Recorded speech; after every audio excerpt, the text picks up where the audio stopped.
मध्य प्रदेश के सागर से धर्म परिवर्तन को लेकर एक बड़ा मामला सामने आया है, जहां धर्म परिवर्तन करने और गौ मांस खाने को लेकर एक किन्नर ने आत्महत्या कर ली, जिसके बाद किन्नर समाज के अन्य साथियों ने मोती नगर थाने पहुंचकर मामले की शिकायत की है।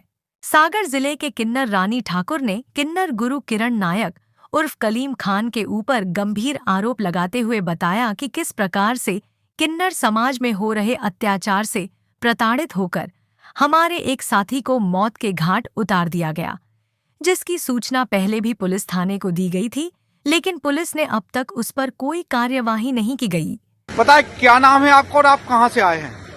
मैं रानी ठाकुर पूर्व महापौर कमला बुआ जी के घर से हूँ। मैं इस विषय में आई हूँ। आज मेरा साथी किन्नर मोना जो आज आत्महत्या कर लिया है, पर हमें नहीं लग रहा है वो आत्महत्या है। हमें तो ये लग रहा है उसमें कोई साजिश है, उसको मार के लटकाया गया है। उसमें कईयों के हाथ हैं। उसमें तो मुझे चार का तो नाम पता है, किरण जान उर्फ कलीम खान, और दूसरा मिलन राजा मलहरा बड़ा मलहरा का है, और तीसरा है नैना उर्फ नरेंद्र, और चौथा है संतू उर्फ संतराम ढोलक वाला।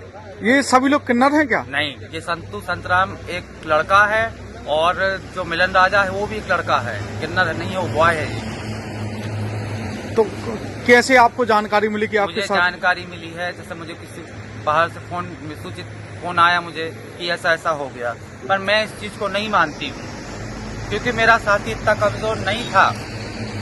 जो ऐसा हुआ है वो मेरा साथी इतना कमजोर नहीं था, वो आत्महत्या कभी नहीं कर सकता है। हमारा किन्नर समाज इतना कमजोर नहीं है जो आत्महत्या कर ले। उसके साथ कुछ न कुछ दुर्घटना हुई है, और इस चीज का मैं खुलासा करके रहूंगी।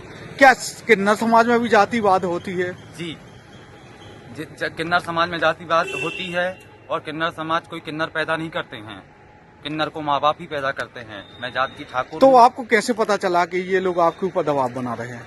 हमारे पास वीडियो है इस चीज का, हमारे पास प्रूफ है इस चीज का, हम प्रूफ कर सकते हैं इस चीज को। मेरे पास हर चीज का प्रूफ है। इसने मुझे जला के मारने की भी धमकी दी थी बीच में अभी, और सबके सामने रिकॉर्डिंग है कैमरे की। इनके कैमरे खुलवाए जाए, घर के रंग महल के कैमरे खुलवाए जाए।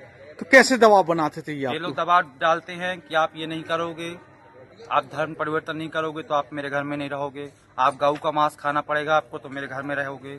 अब हम ये सब नहीं खा सकते। नमाज वगैरह भी आप लोग उस पर? नमाज वगैरह मेरे पर 2 साल तक प्रेशर डाला इन लोगों ने, 2 साल तक मुझसे नमाज पढ़वाई है इन लोगों ने। अब मैं इस चीज में राजी नहीं हूँ, तब ये लोग कहते हैं कि अब तुम घर से बाहर निकलो, नहीं तो तुम्हारी हत्या कर देंगे, तुम्हारा ये कर देंगे, तुम्हारा वो कर देंगे। कितने लोग हैं ऐसे? ये लोग हैं कम से कम अंदर तो मुझे कम से कम 8-10 जन हैं पूरे टोटली, पर ये नाम 4 ऊपर ज्यादा हैं, क्योंकि ये 4 इनको हाथ हैं इनके ऊपर। खाने में क्या क्या मिलता है? खाने में बकरे का गोश्त, मुर्गा, बड़े का गोश्त, भैंसे का गोश्त खाते हैं, ये गाय का गोश्त खाते हैं। आप लोग भी खाते हैं? नहीं, हम नहीं खाए कभी जिंदगी में, हम खाना चाहते हैं, इसलिए हम उस घर में नहीं रहेंगे। और हमारी जान की बहुत पीछे पड़े हुए हैं। हमारा साथी तो मर गया, हमारे भी पीछे पड़े हुए हैं, इसलिए मैं सागर। ऐसे कितने लोग हो आप लोग जिसके पीछे ये लोग पड़े हुए हैं? सिर्फ हम 2 ही हैं, बाहर के हैं हम यहाँ के नहीं हैं, हम यूपी के रहने वाले हैं, हम लोग बाहर के हैं। तो आप कौन सा धर्म मानते हैं फिर? हम हिंदू हैं, मैं ठाकुर हूँ, मैं सनातन को मानती हूँ, सनातन को ही मानूंगी जिंदगी भर। मैं मरना पसंद। सागर में ऐसे कितने लोग हैं जो मुस्लिम धर्म को किन्नर हैं जो मानते हैं? सिर्फ कहीं नहीं है, सिर्फ किरण नायक के घर में है, कमला बुआ के घर में है। कमला बुआ कभी नहीं सब करी हैं, कमला बुआ मरते मर गई, कभी हम लोग का धर्म परिवर्तन नहीं करवाया उन्होंने, पर किरण बुआ हमारा धर्म परिवर्तन करवा रही हैं। जिनका आप नाम ले रहे हैं, ये लोग जो किन्नर हैं, हाँ, ये और कितने लोगों को और परेशान कर रहे होंगे, आपको जानकारी है इसकी? ये तो सबको परेशान करते हैं। कोई भी जैसा घर में आता है, कोई भी शख्स आता है घर के अंदर, तो पहले बोल दिया जाता है कि घर में अगर रोजा नमाज पढ़ोगे तो आप रह सकते हो, नहीं तो फिर जाओ। जहाँ आप रहते हैं वहाँ और कितने हिंदू किन्नर रहते हैं? वहाँ पे हिंदू सब हैं, पर सबके धर्म परिवर्तन हो चुके हैं, सब छुपे हुए हैं। तकरीबन कितने लोग होंगे वहाँ पे हैं कम से कम 7-8 जन हैं जो अब मुस्लिम बन चुके हैं, हिंदू से बन चुके हैं।